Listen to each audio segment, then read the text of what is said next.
This is the Toyota Urban Cruiser Hyryder Hybrid, and it's probably the reason why you've been putting off your new car/SUV purchase up till now. With the price of fuel going through the roof, everyone's looking past petrol, diesel to hybrid, and this is the first mass market SUV hybrid that we have in India, and it promises quite a bit. We're going to see if it can deliver. First off, Urban Cruiser Hyryder is a mouthful, so let's all agree on just Hyryder. Going by how it looks in the metal versus photos, it's got this great mini Fortuner Legender feel thanks to the shape of the lights and squared off bumpers front and rear. It all comes together to make the Hyryder appear larger and wider than some of its rivals. This thing is actually the longest SUV in the segment, barring the forgotten Nissan Kicks. This hybrid model has a few external differentiators over the non-hybrid models, including the nicely executed carbon fiber finish grille panel up front. The polished split spoke snowflake 17-inch wheels look absolutely brilliant too, especially on the go.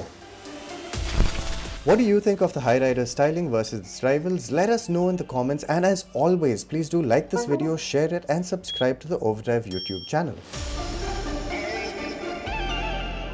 Now, the cabin of the Hyryder might feel overly familiar if you're familiar with Maruti Suzuki or recent Toyota cars that have the shared platform like the new Baleno, Glanza and Brezza and Urban Cruiser. For example, though the steering wheel looks identical to what's on the new Brezza, it's not flat-bottomed and has different mounted controls. Moving on, there's a smattering of soft touch surfaces around the cabin, and that really makes it feel premium. But there is one small thing that we're going to nitpick about, and that's the fact that the steering wheel feels a little too far inboard, so it almost feels off-center. Now, it's not something that hits you immediately, you just feel like there's something a little off, but it's definitely something that once you realize what's happening, it sticks with you. But it does kind of blend into the background after a while. The features list has everything you expect in a car nowadays, like wireless smartphone integration, wireless charging, ventilated seats, auto dimming IRVM, connected tech and much more. What's missing are rain sensing wipers, and only the top end non-hybrid models get the Archimedes branded audio. The driver's seat set for my height of 5'10.5", and I've got plenty of knee room down here. I wish I had a little more under thigh support, and considering I've just got a couple of fingers of headroom, I think passengers taller than maybe 6 foot might find their head brushing against the roof. Of course, you can slouch down in the seat a bit. The angle of recline on these seats is adjustable, but keep in mind that that was the most relaxed setting, and this is the second setting, which I find far too upright. In fact, even at its more relaxed position, I wish it went back just a little further, but that isn't as big an issue as this excess of lumbar support that I seem to feel. I think it might settle down once the car actually breaks in and gets a little older. Keep in mind, these are brand new cars with less than 100 kilometers on the clock, but it's a comfortable place to be, and it's accentuated by that absolutely massive panoramic sunroof with the twin panes that actually retract all the way. The middle passenger has their own adjustable headrest. There is a fold-out armrest, and that middle passenger also has their own 3-point seat belt. Twin AC vents, USB Type-C charge port and a regular USB charge port complete out the list of features back here. Toyota doesn't have a number for the boot capacity yet, but space is limited by the battery pack that's mounted behind the 60-40 split rear seats.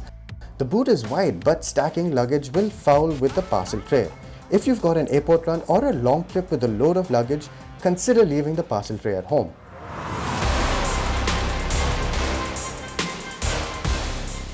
As we know, the Hyryder gets two 1.5-litre petrol powertrains.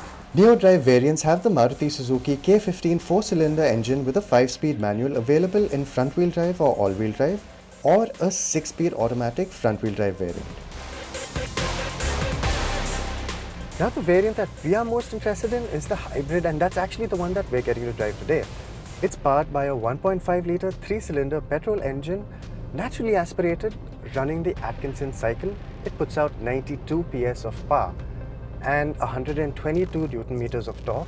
Now, there is that electric motor / generator helping it out, and the motor puts out 80 PS on its own and 144 Newton meters of torque. Together, you've got a combined 116 PS of power. We don't have a combined torque figure because hybrids aren't measured that way. but we estimate a healthy 180 to 200 Newton meters of torque. Remember, all of that electric torque, the 144 Newton meters, is available from 0 RPM all the way to about 4000 RPM, which is where the petrol engine actually starts peaking torque between 4000 and 4800 RPM. Toyota's self-charging hybrid or series parallel hybrid, aka strong hybrid tech, debuted in the Prius over 2 decades ago and is in its 4th generation now with a new lithium-ion battery and variable valve timing on the ICE for better thermal efficiency and performance.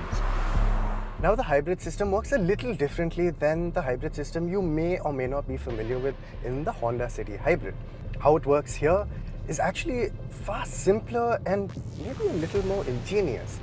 The electric motor has a generator that starts the ICE engine up to warm it up on cold starts and actually heat up the catalytic converter to keep those emissions in check, which also means that on cold starts you will hear the engine fire up to kind of charge up those batteries if the charge is low.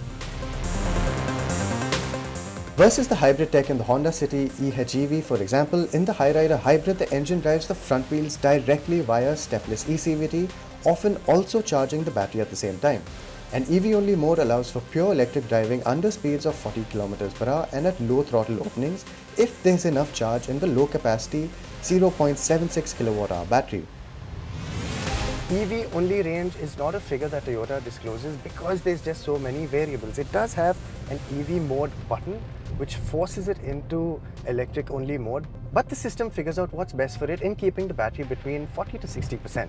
What that means is for about 60% of the time that you're driving around in the city, the Hyryder will be driving around on electric power only. What's important to note in how this system works is that the engine does drive the front wheels through an eCVT, but you don't get a lot of that rubber band effect. In fact, when you press down, you get acceleration that's pretty much in line with the sounds that you're hearing from the engine.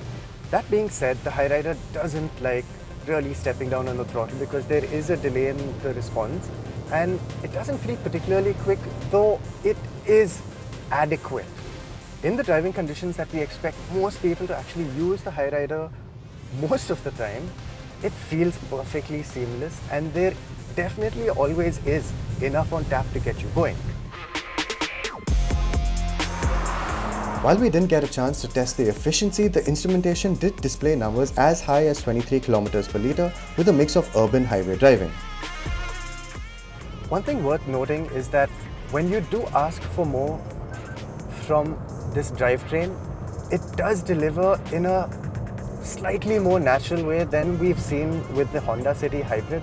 So for someone who's concerned about efficiency, this powertrain seems like it will tick all the right boxes because it doesn't really get in the way.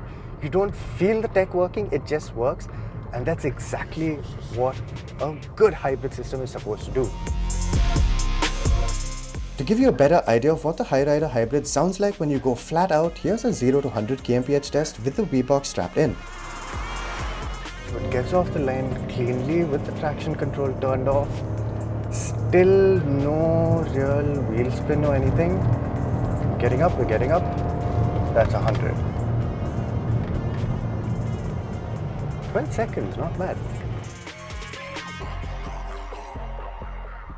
Now the ride quality of the Hyryder is something that I have to say surprised me quite a bit. It does feel very well damped. So even over bad roads, you don't really get those bumps filtering through with a jolt.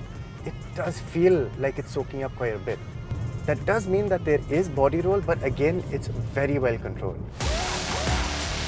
That said, you may wish for a little less bounce over highway bumps at triple-digit speeds, though the body movements aren't alarming.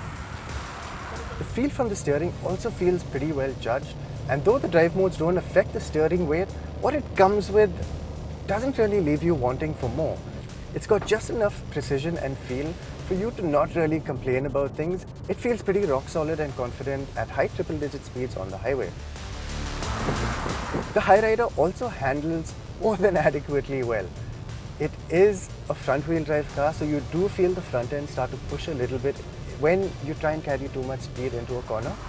But it does go into a nice sort of understeery slide, which you can correct very, very naturally. At the other end of that are the brakes, which have beautiful feel for a system that also offers regen braking. It doesn't feel too grabby, it feels natural.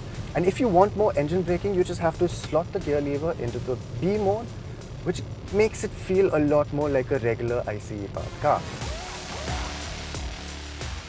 It looks like the Hyryder does a good job of packaging the practicality that people like in SUVs with what most of us like in any case, and that's efficiency.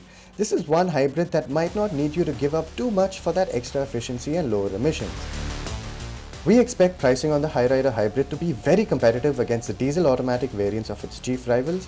That should put it in the Rs 18.5 lakh range ex-showroom. If that's the case, the Hyryder may be Toyota's next Fortuner in dominating the segment, and not just in the way it looks.